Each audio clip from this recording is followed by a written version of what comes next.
Welcome to devMode.fm, a podcast dedicated to the tools, techniques, and technologies used in modern web development. I'm Andrew Welch from NY Studio 107. And I'm Ryan Irelan from craftquest.io. My God, Ryan, it is good to have you on here on Standup. Thanks for coming on. Yeah, thanks for having me, Andrew. And how are you? Good. So normally we have Patrick Carrington on, but he is out doing a missionary work out in Malaysian Borneo. He's attempting to convert some of the tribes over there to Christianity, and he's also studying the reproductive habits of the three-toed sloth. So we wish Patrick well, but in the meantime, we have Ryan on, right, Ryan? Are you okay? Yeah. I don't even know how to respond to that. Well, you don't need to respond. Okay, I won't respond. Yeah. So, Ryan. Hope everything's going well, Patrick. Yeah, I hope Patrick does okay and doesn't hurt anyone with those Bibles that he's throwing around to people out there in Malaysian Borneo, you know? Everybody needs to stay safe. Yes. So, Ryan, it's good to have you on for the stand-up. I want to tell you that I am feeling behind. Like, if someone asked me, what is your feeling? It is behind. And Yes. the reason I'm feeling behind is a couple of reasons. So, first of all, I've had a lot of just, like, life stuff going on. Just annoying stuff. Like, I came down to the barn the other morning, and there's just no water. There's no water there at all. And we had someone come out here and thought it would be like a quick fix. We ended up having to dig basically the Mariana Trench in my backyard. Like, it's I swear to God, like, it's this huge trench all the way down. And what they found is the water line that goes down to the barn, when we ran town water up, like maybe 6-8 years ago, they severed that line, and then they did a lousy job repairing it, and then it eventually came loose. So we've been dumping water into the ground for God knows how long, for a long time. Oh, wonderful. Like metered water. Metered water, yeah. And we were getting notices from the town saying that, you know, we think you have a leak, we think you have a leak. And I'm just like, well, all right, we might, but I don't know where it is. Like, I don't know how to find it, you know? Right.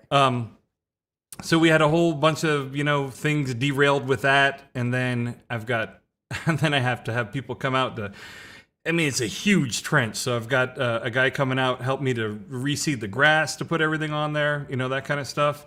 And then I've had a slow leak in my tire. So I brought it in there, and the guy's just like, did you know your tires are almost bald already? And I'm just like, what? No, it's impossible. I just got this car in August. How many miles do you have on it? Well, that's the thing, man. Like, I don't drive that much, but one of the things that we did when we started the pandemic thing is that I started driving the kids to all of their activities. So I think my driving like went way up, you know?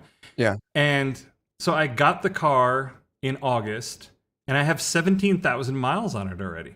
And for me, I was only doing like, you know, 10,000 miles, about that, or a little over that a year. Like, I really wasn't driving much because I've never. But is 17,000 miles really a lot for a car, though? That's not.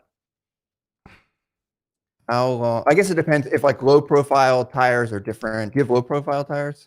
I don't know. I have whatever tires came on it. Yeah. Average miles driven per year. So yeah, okay. Average miles driven per year is 13,500 miles. Okay. Okay. But that's in a year. So this is since August, right? So we're still 4 months. So we're like 3/4 in, and I've already well exceeded the yearly quota for average anyway. And we got Mark in the chat. We got Kayer in the chat. Welcome, gentlemen. Awesome. If anyone here has any questions, please feel free to ask while we're ranting about stuff. So anyway, I'm like, you should get more than 17,000 miles out of a pair of tires unless they're like low profile or specialty, which maybe you have. So I would be a little dismayed if that was me. But so I asked the guy what else is going too. on? Because I can share my own. Well, we're going to get to that. We're going to get to that. But so I asked the guy, I'm like, well, it seems ridiculous. I've never had it in my life that I've had to change my tires every year, you know, let alone under a year. Like, that's ridiculous. And he said, well, I've seen people driving Corvettes that they'll burn through tires in 12,000 miles. He said that these tires are rated for a little bit more. I think they're rated for like, you know, somewhere 20, 25, something like that. But yeah, wow. I think it's the type of tire. I think it's like I don't know. Is it like weather? Do you think it's weather that could do it too? Driving in winter weather and stuff? I don't know. I mean, we've got potholes here that probably could eat the whole damn car, let alone the tires. So I don't know. But these are, whatever. They're whatever the tires were that came on the thing. And I mean, anyway, I was surprised that the tires were wasted that quickly. And I was also surprised that just that I had put 17,000 miles on my car in the middle of a pandemic. Like, how the hell does that happen, I don't know. But I think I put my car I've had it for 2 years, and I think I have 14,000 miles on it, which, and one of those years was driving every day, uh, commuting. But yeah, that's. So I have more tales of woe, but I know some people probably tuned in here to talk about actual. That's exactly why they tuned in, was to hear that. Yeah, about actual nerd stuff. So Mark Busnelli, I hope I didn't butcher your name, Mark, said, any initial thoughts on Vizzy, which is Vizzy is a plugin for anyone who hasn't seen it from verb.io.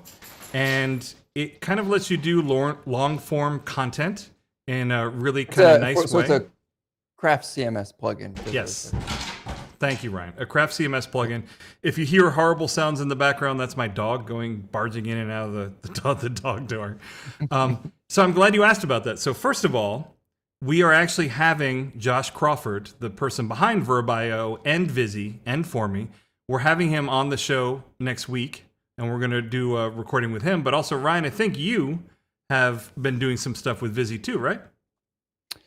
Yeah, so I've just started to play with it. I'm going to do probably like a first look or a live stream or something on Craft Quest about it, just to become more familiar. But it's cool. That's for sure. It solves problems that a lot of people had, which Josh Crawford seems to have a knack for. Mark says pretty close. Busnelli. Okay. Busnelli. All right. I'm going to screw it up anyway. I'm terrible with everything pronunciation wise. And then for dramatic effect, I like to mispronounce things on purpose. Like if I have someone, it drives Ben Croker crazy, but like I know he gets real sensitive if you say euros instead of euro and stuff like that. So I just make a point to always say euros. Yeah, it's just every time. Absolutely. It's just it has to happen. Anyway, we'll get to the nerd stuff soon, but I gotta finish venting about stuff. This is kind of nerd stuff. So in addition to all that's going on, right? I also have this Unify network at my home that I gutted all of my home networking and I redid the whole thing last year. And it's actually really good that I did because we had lousy internet and we were drastically overpaying for it. And I redid all the infrastructure and everything, and it's been amazing. And they have this one little thing called a cloud key, and it is basically what you connect to, and it adopts all of these other devices that are on the network. And I saw that there was an update from the Cloud Key 1.x software to the 2.x software, right? And I'm just like, sure, click, update, what could go wrong, right?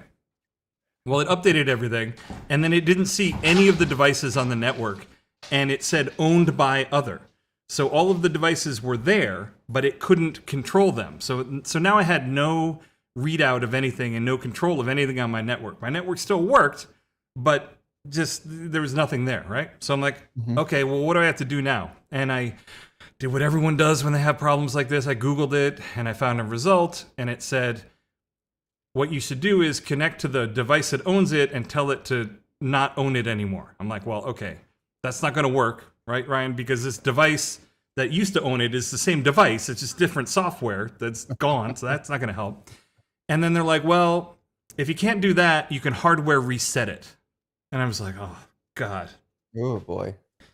First of all, that means I got to go around the barn and around the house with a little paper clip and like jam it in all these things to like, get it to hardware reset. But then also, I wasn't looking forward to reconfiguring this stuff. And we were about to watch a movie. We're going to watch, what is it? The Mitchells versus the Machines, like some movie we're watching with the kids in the evening. And I reset our gateway firewall device, and we had no internet. So we couldn't watch anything. I had no idea how to set it up again because I have this business class cable with a number of fixed IP addresses, and you need the exact fixed IP address for your gateway, for the router, for your device, and then you also need the subnet mask and a few other things. I didn't have any of that, right? So it's like 9 o'clock, and my kids are just like, "Where's the movie? We're gonna watch the movie, Dad." And I'm just like, "Oh my God!" So I put on the noise canceling headphones. I'm trying to figure it out, and then I raised them up. I'm like, "All right, no, kids, go to bed. There's no movie tonight." Go back in. Around midnight, I got it all sorted out, and I managed to call their support. And to their credit, they were able to give me all the info that I needed in order to reset it. And I reset it, readopted everything. Wow. I've had all of these like time wasting nonsense things that have been going on. And then I decided to add to that I would start exploring some new tech. But that's why I'm feeling behind, is because I've been doing all this crap that's been getting in the way of stuff that I would normally be doing. You know what I mean? You ever had anything like that happen, Ryan? Yeah, I mean, I think with the network stuff, that's a little bit of the technical debt that you incur by introducing something like that into your life. I just clicked update, Ryan. Well, I mean, that's all I did. But you hear that about all sorts of things. That's what I'm supposed to do, right? I'm supposed to keep everything up to date to keep it secure, right? Right. No, I completely understand. I've had last week I had a hot water heater replaced at home, and it didn't actually go out. It stopped. The control unit stopped like working in a way where the pilot light, it's natural gas, wouldn't stay on. Like the sensor was broken. So you weren't taking cold showers to cool off your libido, like you just had no choice. No. So I didn't take cold showers because I could just go and relight the pilot light and fire it up. So anytime somebody needed a shower, give me 30 minutes. So what, you're going down there with a match? You're going down there with a match? So well, it's just a closet off my laundry room. So no, I mean, it has a little button, but when I had no water, I was doing something similar. Like you were manually going down there to refire this thing. I was like a villager. I would put water in a bucket, and I would carry it along the path down from my home to the barn. So I had just enough water to get through the day in terms of the stuff I needed for like my protein shake and for this, that, and the other thing. But literally, I was like running water back and forth from my little watering hole. Anyway, go ahead. Oh, but the guy came and in the least condescending way he possibly could, he said, "Well, water heaters are really simple. There's basically two parts to them. There's the tank, and then there's the control unit." And he said it would be, this much to replace the control unit. Yeah. And basically you add like a third more and you could get a whole new setup. And it's like it ends up that our hot water heater was like 16 years old. So he said that's about double the lifespan that they usually see them in our area. And plus, he recommended a water softener because we have hard water here. And he said it was hard to get the old one out because the interior of the old one was like so like calcified from the hard water. Yeah. So we had that. That's the same week that I sent my laptop out to have the keyboard replaced. The MacBook Pros circa 2016, something like that, 2017.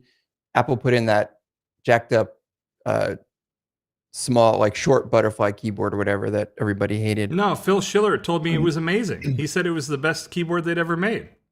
Yeah, if you like typing on a top of a cardboard box. That keyboard was a piece of garbage. I owned one of those. I couldn't get rid of that thing quick enough. I was so happy. So I still have it because it's still the iMac I have in my office is my main like workhorse machine. But I still have that. I still use it. But the command key was going on the left side. And so I couldn't like command tab between windows or applications reliably. Like so annoying. Copy and paste. I would end up with like a C or a V instead because the command key wouldn't work. I had that happen a long time ago, Ryan. I had a computer that one particular key just stopped working. And I had work that I had to do. So what I did is I opened a document that had that character in it. And I copied it to the clipboard. And then anytime, I swear to God, I did this. Anytime that I was typing something and I needed that particular key, I just hit paste. Yeah. It was horrible. Yeah. It was horrible. So I mean, you can use an external keyboard and all that, but the role of that laptop is in the evenings or on the weekends at home when I have some time where I want to, do some work or I feel like inspired to do some work, and not where I'm kind of like set up to do it, or if I'm traveling or something. And you messaged me and you told me, I feel like a complete person now that I have my laptop back, right? Isn't that what you said to me? Yeah, because I don't like, there's some days where I'll like go home and my bag will sit like untouched until the next morning when I leave to go back to my office. But there are times where I like to have the laptop. And so my Tony eligibility Stark said to Spider-Man? What's that? I don't know. If you're not a complete man without the suit, you don't deserve it. So Ryan, if you're not a complete person without the laptop, you don't deserve the laptop. I probably don't. I don't think I deserve anything. But anyway, long story short, I was like a couple weeks away from losing eligibility for this keyboard replacement program that Apple has, because it's free. And they actually replaced not just the keyboard, I found out, they replaced the whole top like lid. So it's I believe it's a new trackpad, new keyboard, new touch bar, like the whole thing. Well, we got a request from Kayer Shaw. Yeah. He says that, have either of you ever had your backgrounds rated by a room rater? And I didn't even know there was such a profession as room rater. Like, you don't know room rater? That's no? like, yeah, it became big during the pandemic because people were doing like interviews via Zoom from home. So no, I have never done that. And I'm just switching to me real quick. So who this has a is better my background? room. This is, I mean, it's not. It's yours not even looks more like an S&M kind of background. Mine. I don't know. It just is the background. Like it's not. I didn't. It's just what is there anyway. Like literally, other than lighting it, I did nothing to make it look pretty or whatever. And then Ryan, I'm gonna switch to you. Okay, so we're gonna so people you can are gonna get vote. A look of your background. Now he asked us if we could rate each other's setup. So I'm gonna. Hang on, I don't have you up. I'm not even looking at you while I'm talking. All right, so I will start with Ryan, and I don't know. It looks like he's got some white cotton balls in his ear. I don't know what that's about. Looks like he's wearing a picnic table. I don't know what that's going on. Probably needs to, a little bit of stubble up top. Probably need to do a fresh. Oh, this is about the background. It's not about the person. Okay. I'm sorry.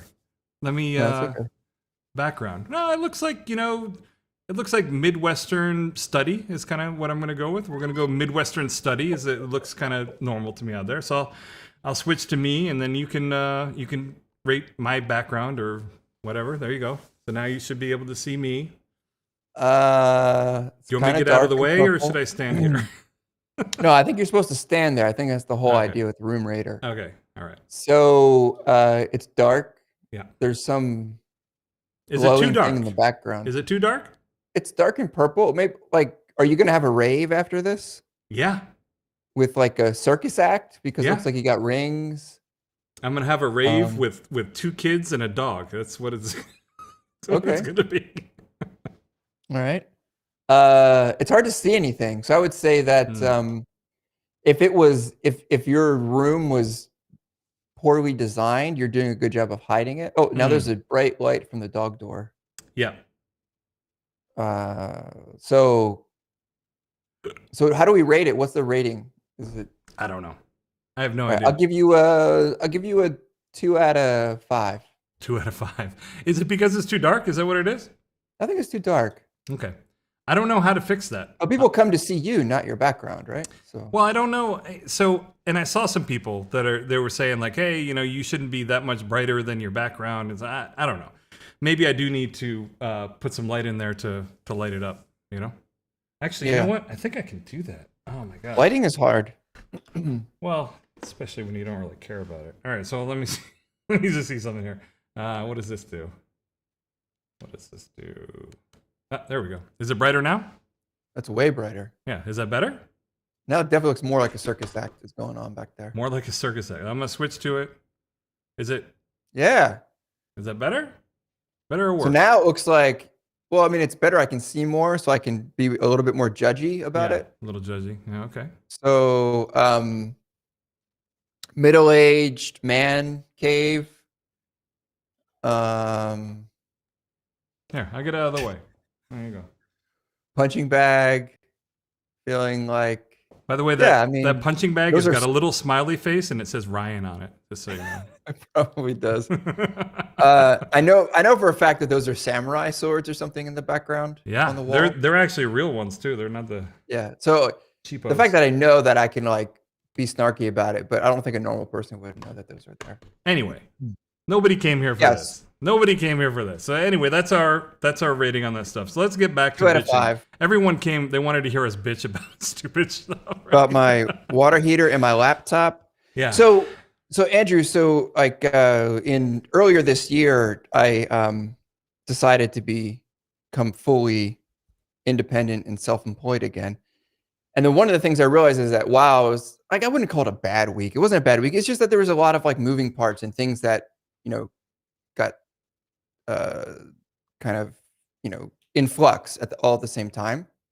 And so on Thursday, I was just finishing getting ready after the morning run that I do with the running group I'm in. And the guy that leads the group, who's my running coach, he calls and he says, "Hey, like, did you say you wanted to come out and help me mark this course?" So he was putting on a race last weekend. And I actually did, but I had forgotten. And so then I realized that. Oh, wait a minute. Is this when I reminded you that we needed to do a stream? And you said, no, that's next week? Is that what we're talking about here? Probably, yeah. Okay. So my whole week was don't even get me started on that. But my whole week was kind of messed up. But the point is that I basically called an audible at like 8:30 in the morning, right after I got cleaned up from running, to drive an hour out into the hill country west of Austin, and then spend the afternoon running trails on a ranch and marking a course for a trail race. So it was nice to be able to just take advantage of that and know, like, I'm not going to get a lot done because there's just too much other stuff going on. Yeah. And I just switched it. So that was my way of trying to make the best out of the week, was just to be like, I'm taking the day off. So anyway, this is why I'm feeling behind. Is part of, a decent chunk of my normal 2 weeks has been gone just to like random time-wasting chaos things that have gone on. So that's problematic. But then the other part of it is that I sort of dove into this Vite thing. So for anyone who doesn't know, Vite is a bundler for JavaScript, essentially. And it's something that you can use to replace Webpack or Laravel Mix or Gulp or Grunt or any of those things. And I love to do these little kind of tangents and deep dives into things. And this looked like a really cool technology, and it looked like it was ready to do it. Like I had actually checked it out when it was at 1.0. 2.0 recently came out, and there were some big improvements to it. And I said, you know what? I'm going to check this thing out. I'm going to see what this thing is all about. And that ended up leading into me writing a custom plugin for it because the way that it works, it is kind of a JavaScript-centric thing. It assumes that you've got this index.html, and that's your entry point, and that's part of your code. But in a server-rendered environment like Craft CMS with Twig, like that doesn't really make sense anymore, that you would have that. So I needed to write a plugin to bridge this thing, to make it work in Craft. And I dove kind of deep into that. And that's where I'm feeling behind, is I have some other things that I want to be doing on my plugins and some client work and that kind of stuff. But a combination of all of the, nonsense things that have gone on, and then also my kind of tangent into Vite. And I also wrote like a whole article accompanying it, and then I'm in the middle of writing a whole other article on using it as a build chain inside of your plugins and modules. Like that's another thing that I'm doing.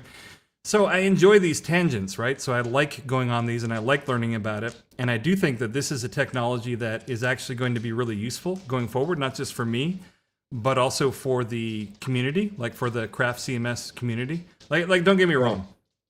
I'm not putting myself out there like I'm a martyr, like I did it for the community, man. I did it for you. No, I mean, it certainly is part of it, but part of it is I was interested. I wanted to learn and do something with it too.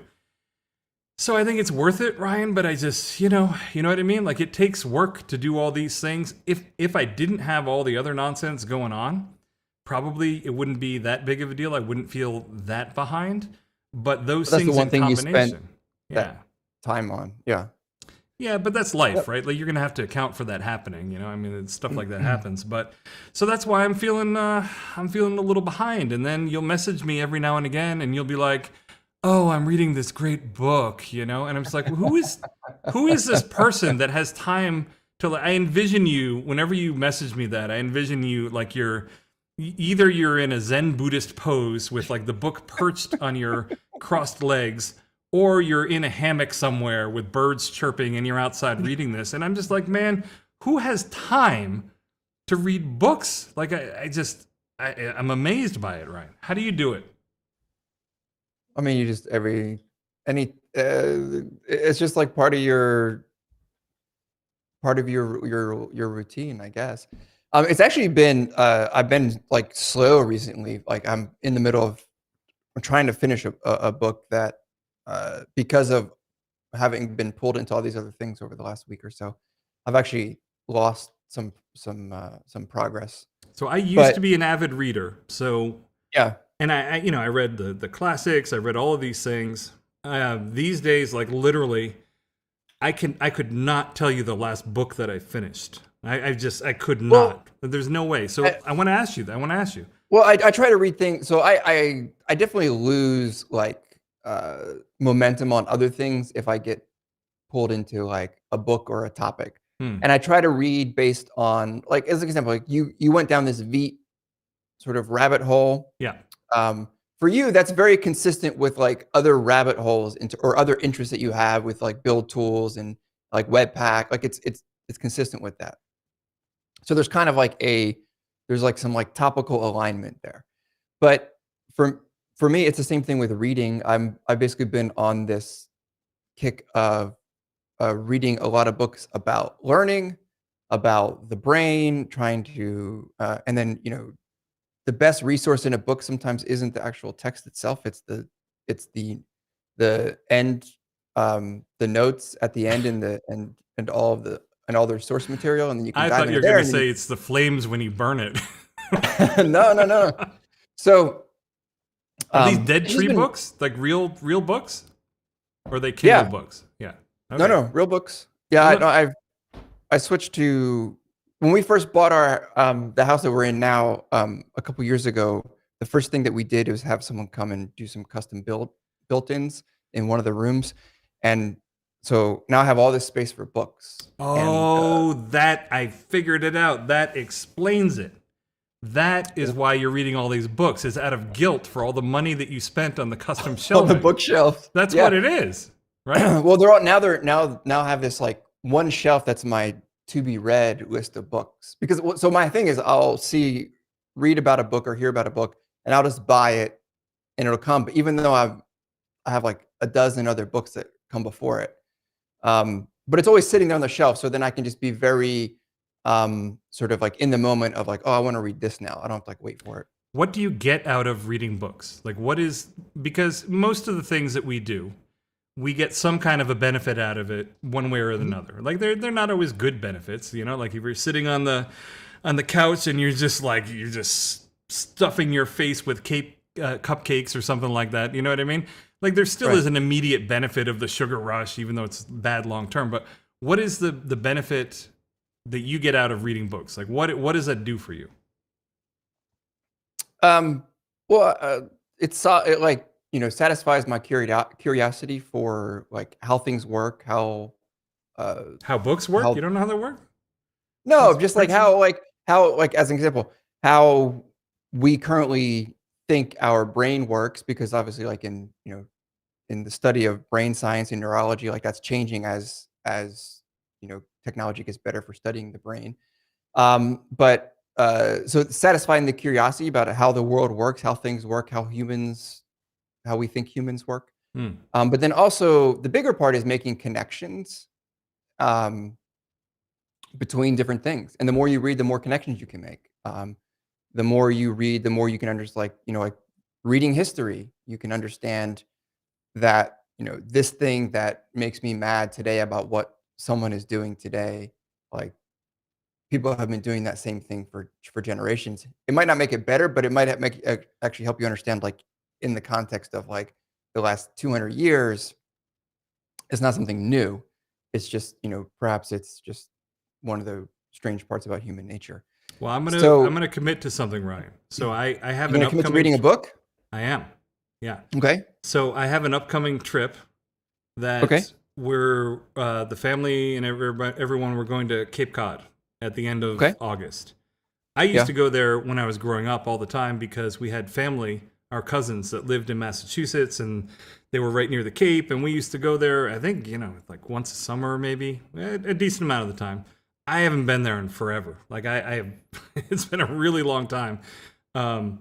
But we're gonna head down there. We've got like a little, we Airbnb. What'd you say? I said it's not that far. You actually like it's like a place takes like days to get to. Well, from where I live right now, it's an 8-hour drive.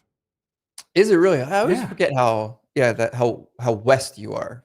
From where I am now, it's about an 8-hour drive to get there, and it's an 8-hour drive with kids in the car, so it's really a 48-hour drive, if you know what I'm saying. Like, right? But we're gonna be there for a week, and we've got this rental Airbnb thing, and we can walk to Coast Guard Beach from it, apparently. Nice. And so I'm gonna commit right here on the air with you as my witness that I'm gonna bring a book with me, and I'm gonna finish the damn book. Like that's gonna. Can I make do you have a book you want to read, or am I? Dude, I have so many books. Like I'll definitely take the recommendation, but literally, I have hundreds of books. Literally, that I have that are in my house, but I also have some recent books that lots of people have recommended to me. Like one is Thinking Fast and Slow, and one is the Generalist book, and then there's another book. Yeah. So give me your recommendation, but it's likely I'm going to read one of the ones that I got. But go ahead and give it to me. I would. Oh, do you mean Range? Range, yes, Range. That's the one. Yeah. So that's a good one. Thinking Fast and. Let me put on my glasses so I can see. Yeah, I think either of those are good. I think you would dig Range because I think, like, if you're kind of trying to get back into reading, I would read something that I know how to read, Ryan. I didn't mean that, although that's good to know. Okay. No, I meant sometimes it's easier to get back into it if you read a book that's more aligns with like how you operate, basically. And it's not always a good thing, right? To only read things that reaffirm your own beliefs and values. But yeah, I think Range. That's a really good book. I really enjoyed that one. Well, I'll pick one of those. I'll okay. But I'm gonna do it. Like I'm planning to do it. And this is kind of crazy. I might not even bring my laptop with me, Ryan. Oh, interesting.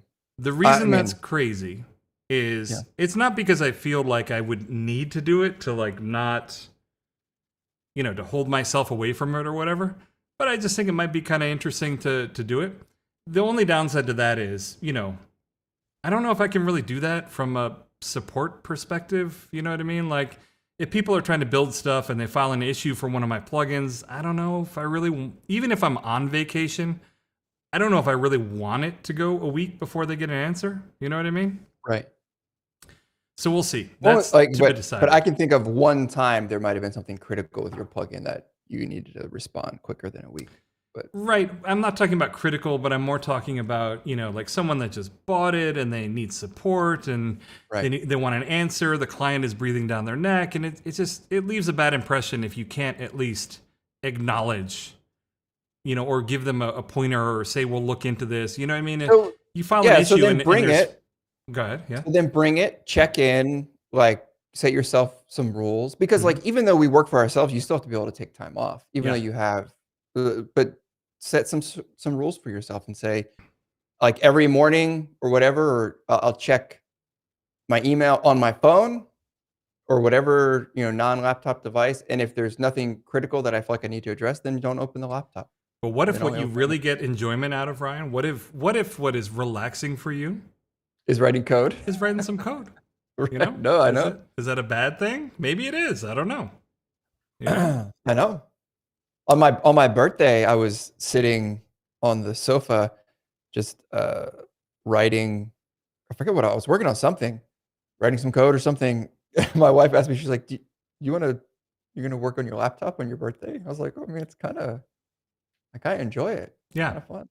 Well, and that's the But thing. So if I was feeling burnt out, yeah, if I but was read a book. feeling burnt out I or think whatever, it takes, it's going to take like, it'll take that whole week for you to like feel like it's normal to just sit I have the and read feeling that if it. I don't read the book, Now you could also, I'm not sure what the dynamic is in the car on the drive, but I'm not setting it on autopilot and then reading the book while I'm driving down the road, right? what was that? I said I'm not setting it on autopilot and then reading the book while I go down the road. Are you having problems hearing me, Ryan? Yeah, you're breaking up for me. It's weird. Oh. Anyone who's listening, let us know if I'm breaking up for you too, because as far as I know, everything's working fine. Anyone in the chat? Am I still audible here? Hold on a second. Your audio is cutting in and out, but your video looks good. How is that possible?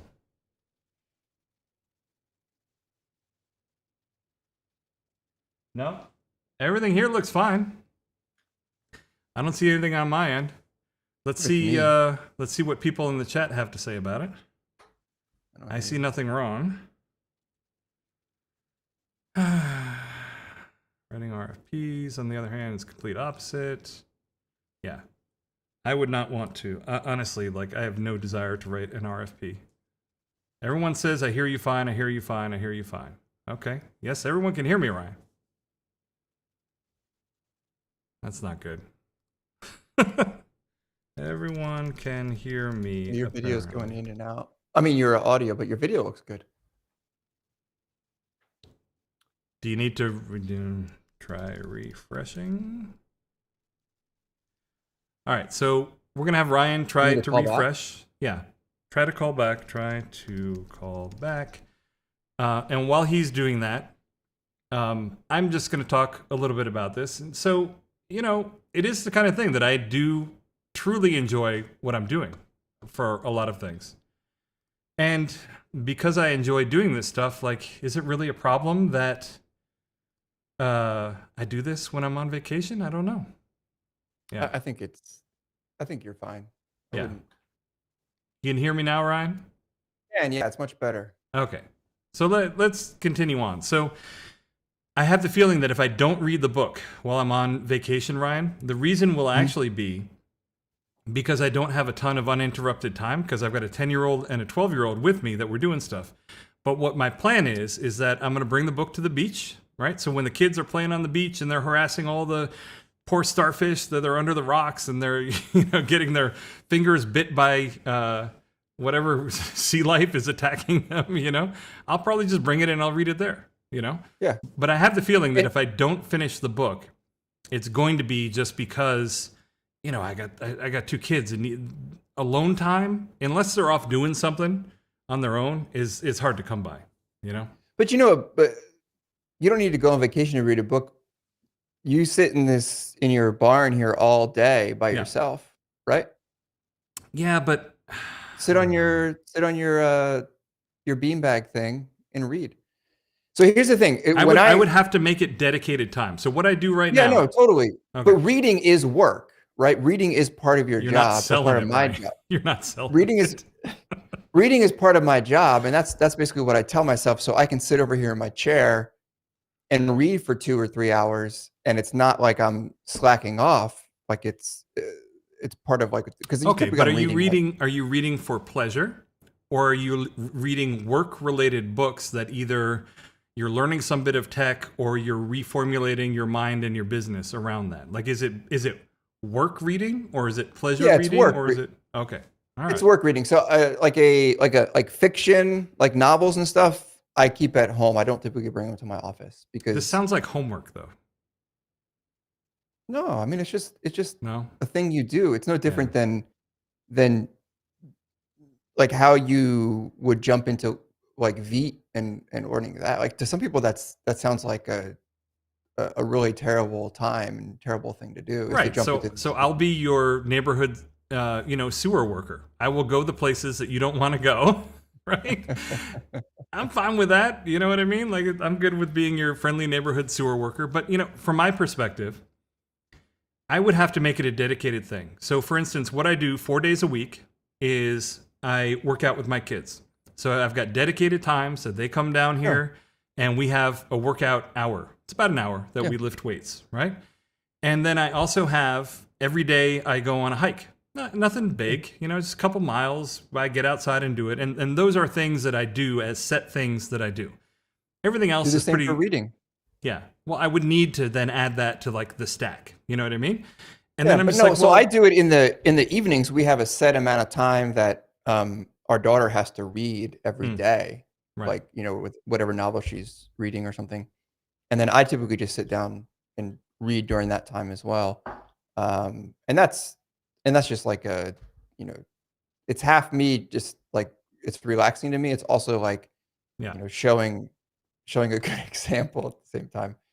But I get it. But just make it a thing. But it has to be long enough to where you can get into it. Now, if it's an easy book to get in and out of, like a lot of like these popular science books and stuff, you can typically jump in and out of them pretty quickly.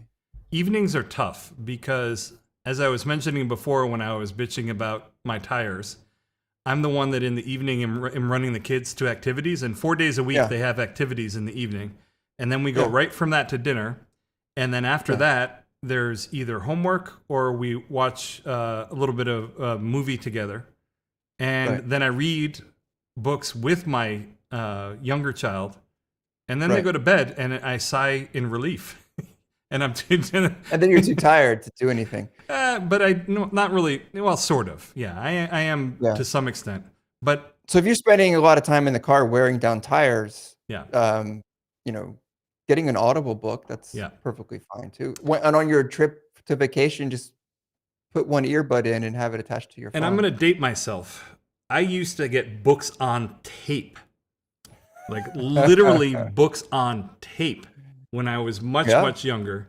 And I had a lot of long drives to do, like to and from college or that type of thing. Yeah. I used to love it, man, because it used to make the time just fly, Yeah. So I listen to, I get in my car and I always have something going in Audible that I listen to just on my like 5-minute drive home.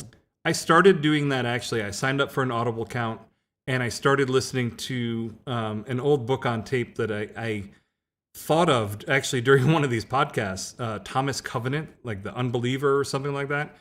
And someone replied to me about it and said, "Oh, that was a really good book, but the main character was such an unlikable asshole, like I couldn't really get into it."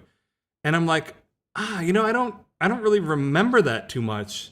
And then I started listening to the book on tape again, and apparently this character, so he had leprosy.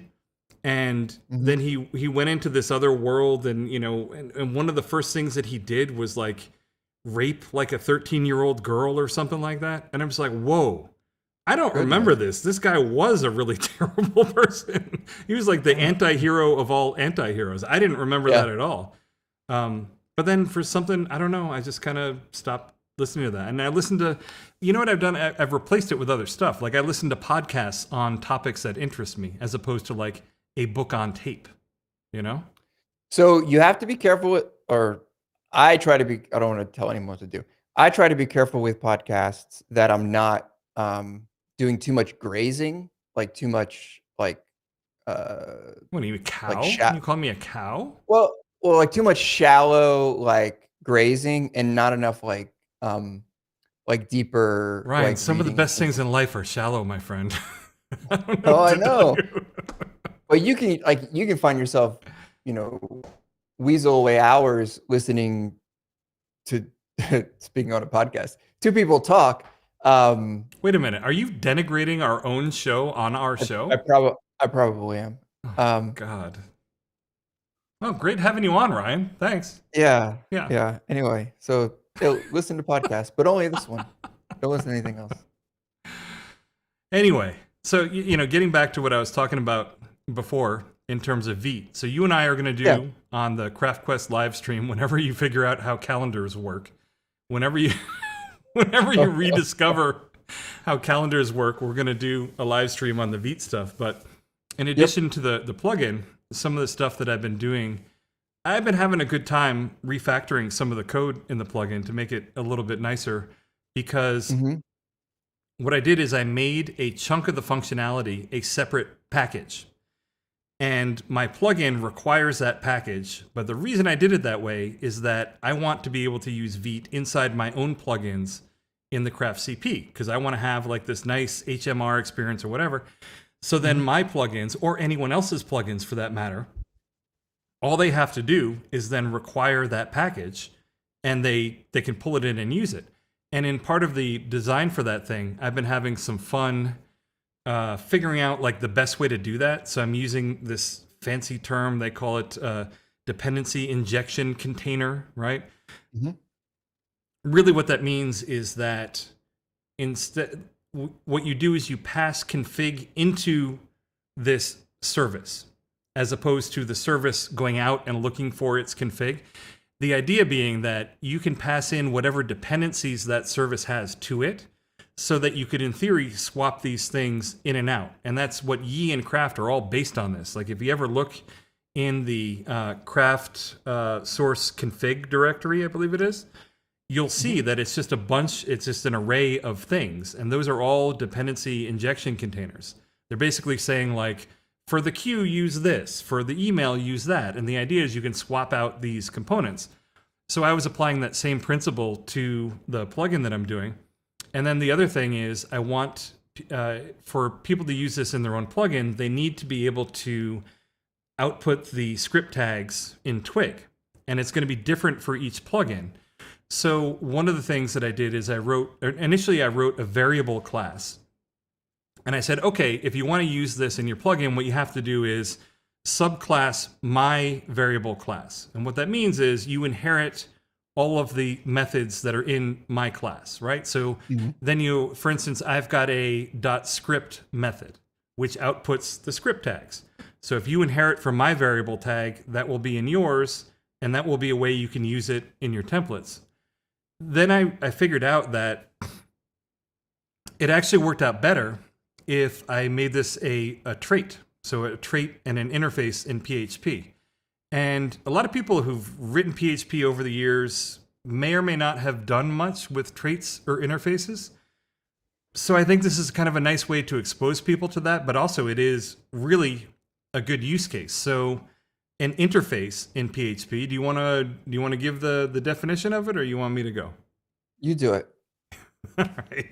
So an interface is sort of like a contract.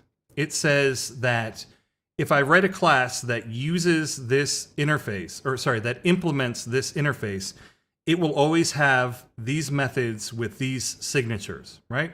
So for instance, I mentioned I have a script method. So for the Vite variable interface, it would define a script function, and it would list the parameters that it takes and what it returns, but there'd be no code, right? So it would just be a definition.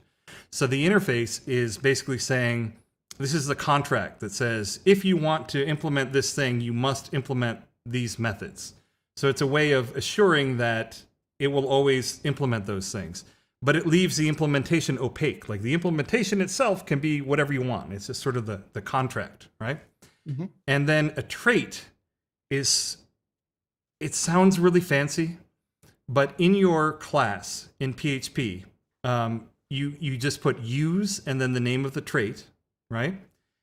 And literally all it's doing under the hood is it's basically doing an include, right? So it's taking whatever is in your trait and it's including this in the class. So it's a way that you can kind of get multiple inheritance in PHP, even though it doesn't have multiple inheritance. Does that make sense? It's a workaround for that, right? Yeah. That's kind of what it is. But under the hood, what it really does, so to make it concrete, the Vite variable trait would actually implement that script method that I mentioned, right? So you would write your variable and you would say, my variable implements Vite variable interface.